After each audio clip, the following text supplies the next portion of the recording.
Hello guys, let's start creating a class. So let's prefer I have an employee class.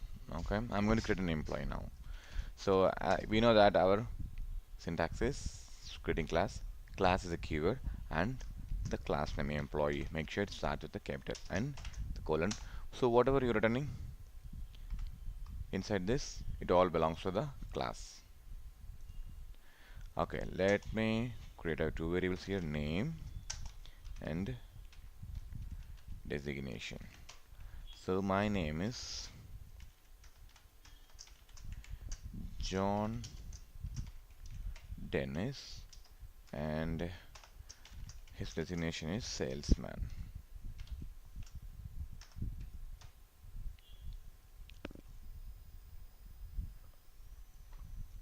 Okay.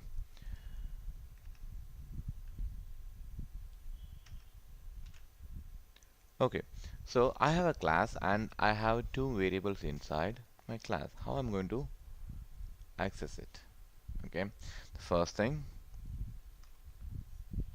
you need to create an object for the employee class so you can access those members of the class or methods of the class. Here it's a members. So what I'm going to do is I'm going to create a object for the employee. So the syntax is a simple variable name, for example emp, and the class name employee with the brace open and close brackets.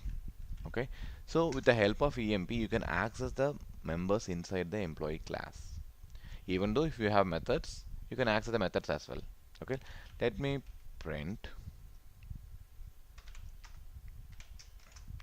Let me put it like hello, my name is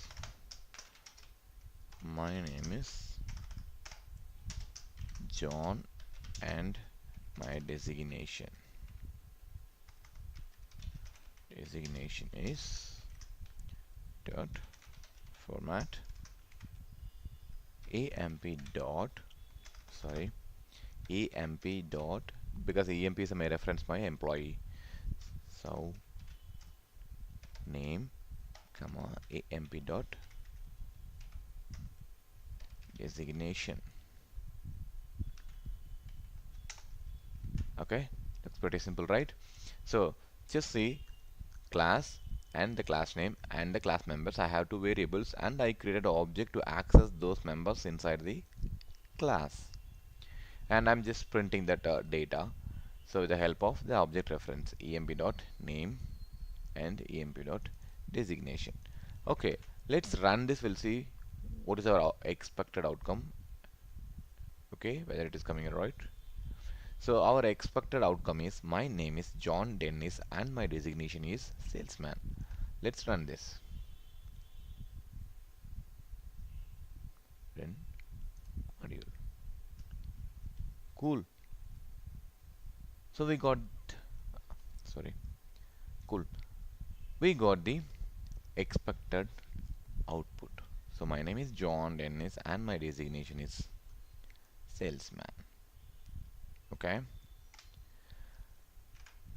Okay. What else we can do here? So what will happen if I have a method over here? If I want to access the method. Okay.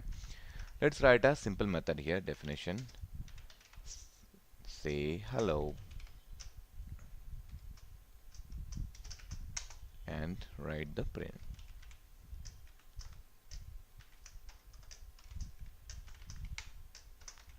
Hello Python.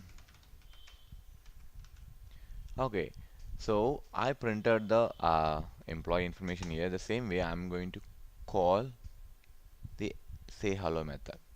So the way how you're calling the met the members nothing but the variables.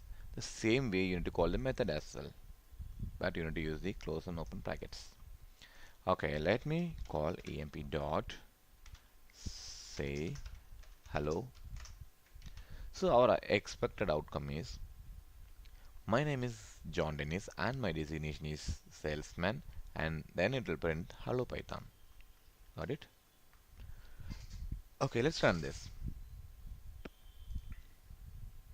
What happened here? say hello takes 0 positional, but argument but 1 was given. There is another important thing. Okay, whenever you write a method in Python, you need to make sure you need to provide a parameter here. It's a user defined parameter, but in the standard way people are using something called self. Okay, so what basically is happening is whenever you create a class, or sorry, whenever you create a object for a particular class, this particular object reference is replaced with this self. For example, if you're calling this say hello method, emp will replace the self. Okay, so just make sure this is what happen if you're not use the first parameter. In our case we'll take it as a self, but it's a user defined. You can give it a, b, or whatever you want. It's just a variable name. Okay, so say hello and self. Okay, now what we can do is let's run it again. So what I'm saying is the self has been replaced with the emp. Okay, so you can access all the members and methods inside the you can access the methods. Let me run this.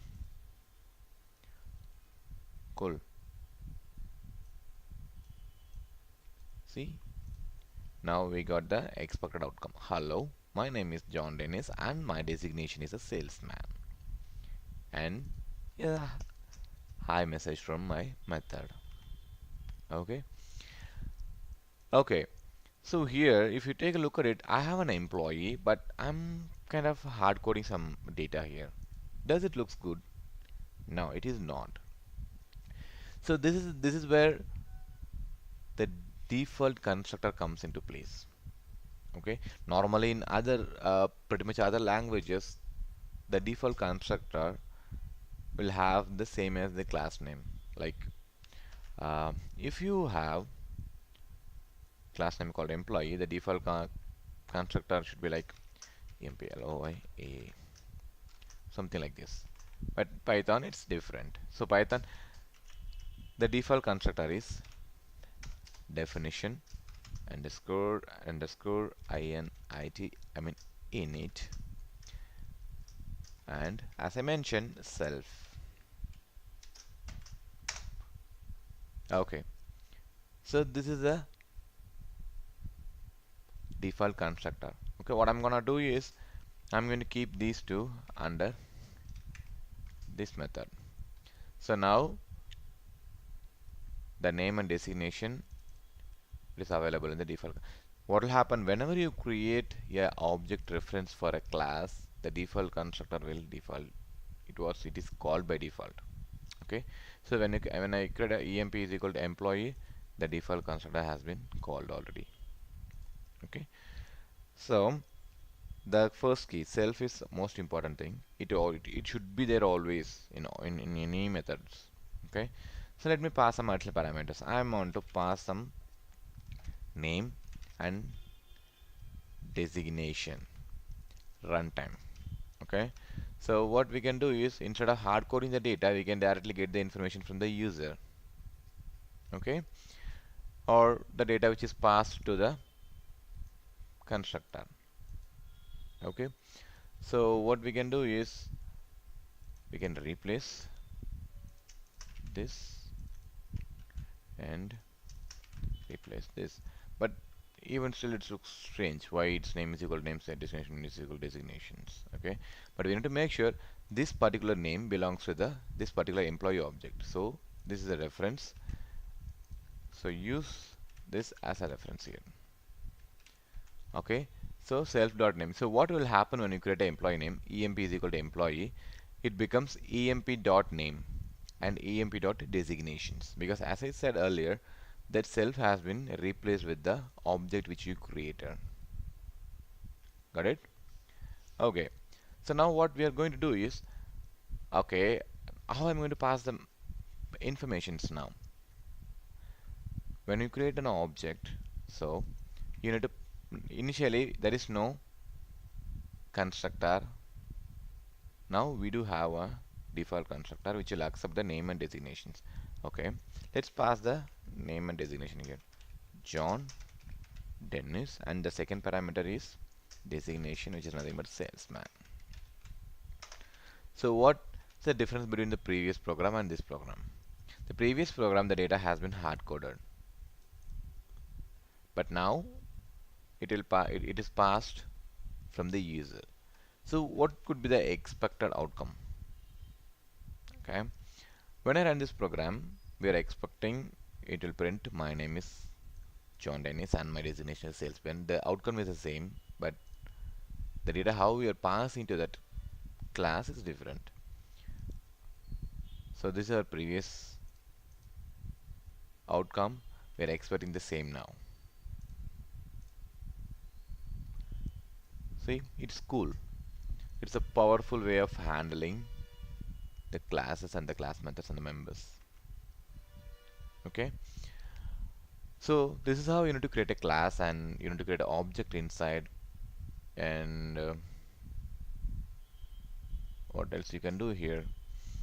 You can override the data because here this EMP already has a John Dennis and salesman.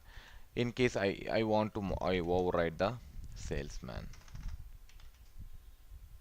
or the name.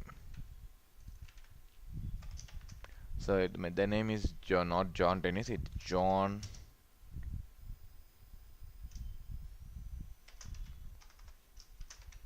Dennis Matthew. So we are expecting my name is John Dennis Matthew and my designation salesman. Okay, this has been overridden here. Let's run this. Okay, so hello Python. My name is John Dennis Matthew. See, previously it's John Dennis. This is how you need to play with the objects. Okay, or if you want, you can print like this also. So my name and designation, this is before and this is after. Just run this.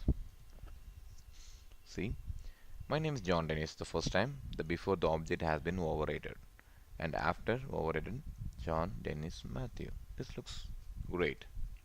Okay, so just play around with the classes because it will take some time to understand the whole logic about the classes, but it's pretty simple.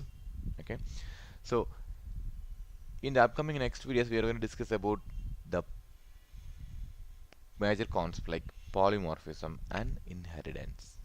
Okay, so let's each other in the next video. Thank you.